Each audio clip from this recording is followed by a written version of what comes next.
리스닝 아트 지혜선입니다. 오늘은 4호선 성신여대 입구역 7번 출구에 있는 무지개 정신건강의학과 최은영 선생님을 만나보러 왔습니다. 네, 성신여대 입구역이 4호선도 있지만 의신설선도 있어서 더블 역세권이고요. 지하철 7번 출구 나가서 250m 걸어오시면 되는데 딱 보면은 주변에서 금색, 황금색 타워, 골든타워를 찾으시면 됩니다. 네, 우리 무지개 선생님은 무지갯빛이 7가지잖아요. 그 중에 7가지인데 재능이 7개를 초월해서 너무 많은 재능을 가지신 분이고 그 중에 한 가지 재능인 사이코드라마 심리학에 대해서 제가 좀 배워보고 소개 부탁드리려고 왔고요.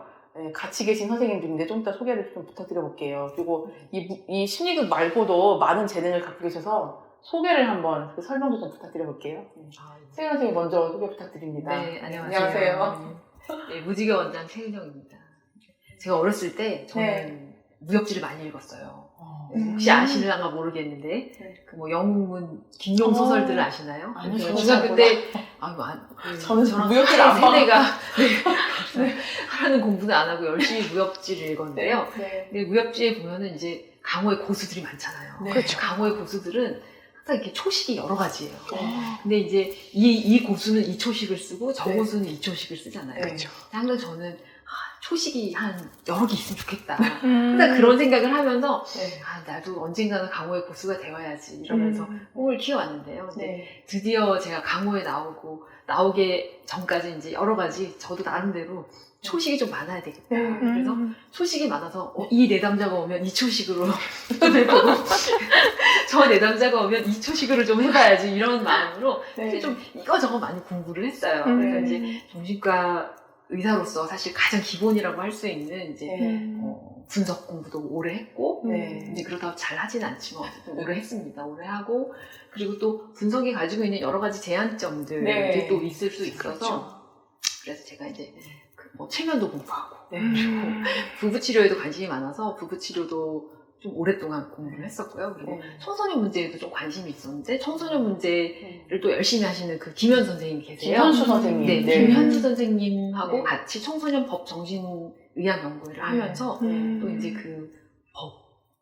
법의 테두리 안에 있는 그러니까 소년원에 있는 친구들, 그리고 이제 보호관찰 중인 친구들 그런 친구들을 좀 많이 볼 수 있는 기회가 있었고 그리고 이제 노인들도 제가 어르신들도 굉장히 좋아하거든요. 그래서 어르신들 대상으로도 집단 치료 프로그램을 좀 할 수 있는 기회들이 좀 있었습니다. 그리고 이제 마지막으로 사실 드라마는 초식 중에 이제 초식 리스트 중에서 가장 이제 사실 제가 아끼고 비장의 무기로 쓰는 저의 마지막 끝판왕 초식인데요. 근데 이제 드라마 같은 경우는 사실 저도 처음에는 드라마를 딱 접했을 때 이게 뭐야 이런 생각이 들었거든요. 그래서 드라마 자체에 웜업이 되는데 저도 한 몇 년이 걸렸던 것 같아요. 근데 제가 정말 하면 할수록 너무너무 매력적이고 그래서 너무 좋은 치료다 이런 생각이 들어서 열심히 좀 하고 있습니다.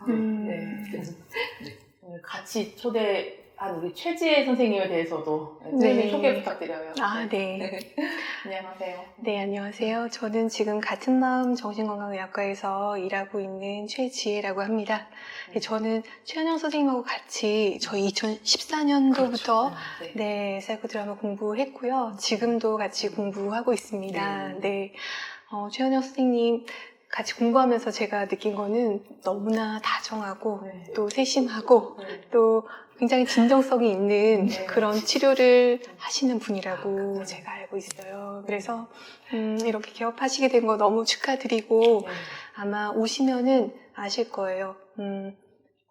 얼마나 이제 좀 진정성 있고 위로가 되는 그런 치료를 받을 수 있는지를 경험하시게 될 겁니다. 감사합니다. 그리고 선생님이 무지개 우리 블럭을 갖고 왔는데 이 무지개에 대한 설명과 또 이 건물의 특장점이 또 있는데 설명을 좀 그렇습니다. 해주시면 이 무지개는 이제 제가 여기 무지개 소품을 모으고 있어요. 아무래도 병원이 무지개이다 보니까 그래서 무지개 소품을 모으고 있어서 소문이 나서 네. 이제 친구들이 이렇게 네. 무지개 아. 소품을 보면 선물 네. 보내주고 있고요. 그래서 이제 무지개 블럭입니다. 이거 애들이 네. 갖고 노는 거라는데 저는 네. 이제 병원 데코용으로 사용을 하고 네. 있고요. 네. 그리고 이제 골든 타워이다 보니까 이제 네. 엘리베이터도 금색이라고 합니다. 네, 금색이죠.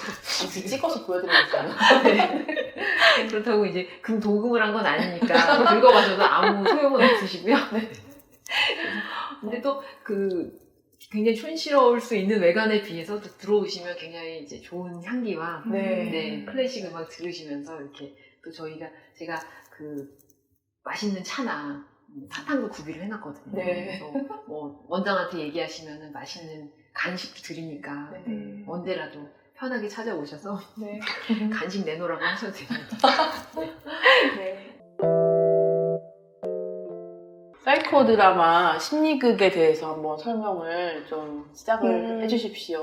설명 네. 부탁드립니다. 알겠습니다. 사이코 드라마는 사실 여기서 짧은 시간 동안 설명을 다 드리기에는 너무나 방대한 그렇죠. 내용입니다. 내용이 너무 많고 그래서 오늘은 간단하게 네. 사이코 드라마의 구성 요소 그리고 사이코 드라마가 어떤 단계로 이루어지는지 그리고 가장 궁금해하실 사이코 드라마에서 주로 쓰는 기법들에 대해서 좀 설명을 드릴게요.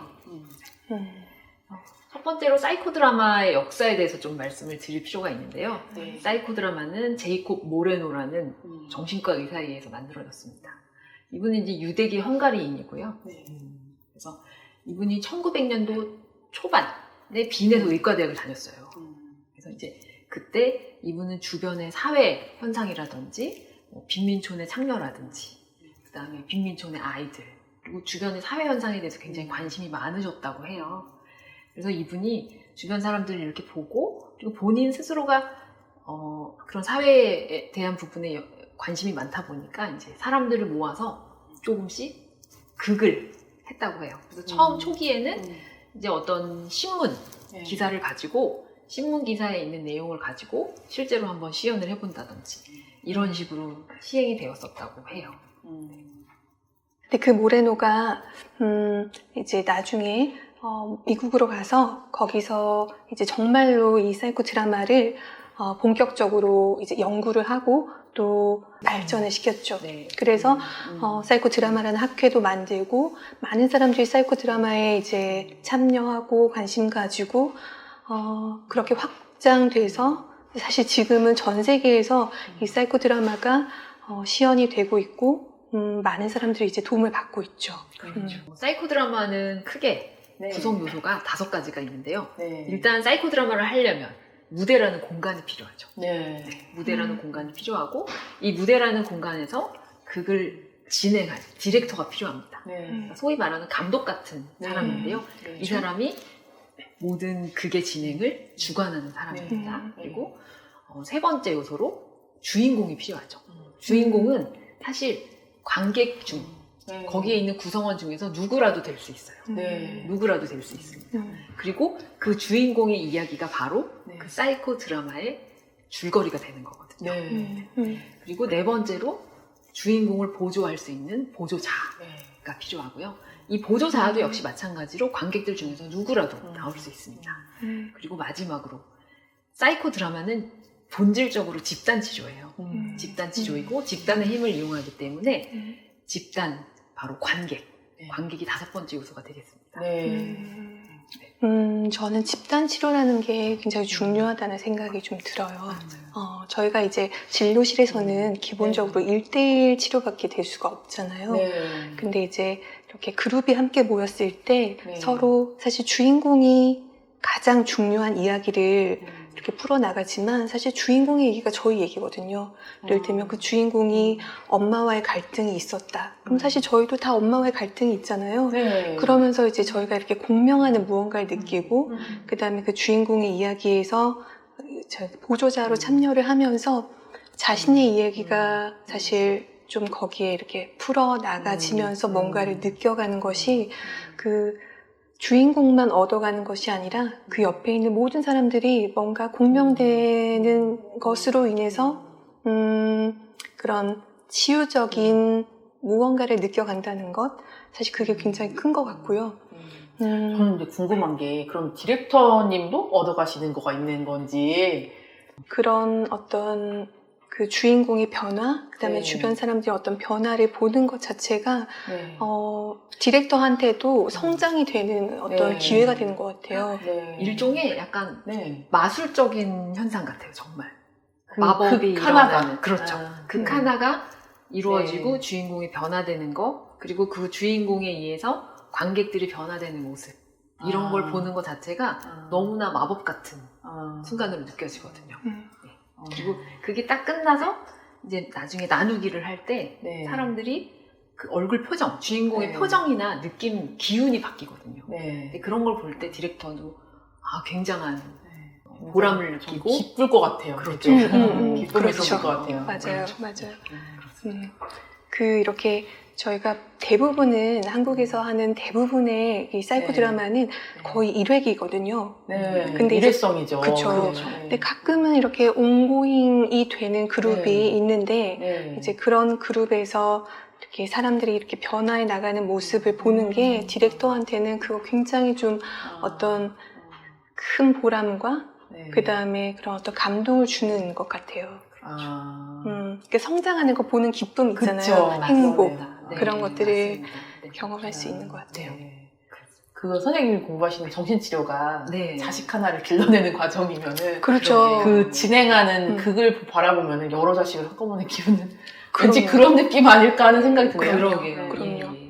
근데 그런 자식을 키울 때도 사실 부모로서도 굉장히 네. 감동이 되고 뭔가 성장하는 그렇죠. 뭔가 부모도 뭔가 같이 배워나가는 게 성장하고 있잖아요. 그러니까. 맞습니다. 그런 것 같아요. 아, 음. 전 그게 그렇게 궁금했어요. 디렉터님들은 어떤 생각을 하고 갖고 계실까? 네. 아유, 좋은 말씀 감사합니다. 네. 단계가 있다고 하셨는데 네. 단계 네. 설명도 좀 부탁드릴까요? 네. 단계는 크게 어떤 그 주인공의 스토리가 이렇게 풀어져 나가는 것이 본극이라고 하면은 네. 그것이 일어나게끔 준비하는 단계가 있어요. 그걸 네. 웜업이라고 하고요. 네. 이제 이 웜업이 사실 되게 중요한 이유가 네. 사람들이 그냥 자기 힘든 얘기를 네. 만나자마자 잘 모르는 사람들 앞에서 다 꺼내기는 너무 어려워요. 그렇죠. 그래서 서로 조금 친해지고 그 다음에 뭔가 어떤 이야기가 나올 수 있게끔 그렇게 단계 밟아나가는 일련의 과정이 네. 웜업이고요. 네. 웜업이 잘 되면 주인공은 보통 잘 나와요. 아, 그 중에 주인공을 자기가 저기 지원해서 나온단 말씀인가요? 그렇죠. 그렇죠. 네. 그렇죠. 누구라도 네. 주인공이 될 수 있으니까. 있으니까. 그래서 그렇죠. 그 웜업은 집단 내의 자발성과 창조성을 그렇죠. 그렇죠. 확 올리는 아, 그 과정이라고. 작업이라고 할 수 그렇죠. 있겠죠. 그렇죠. 네.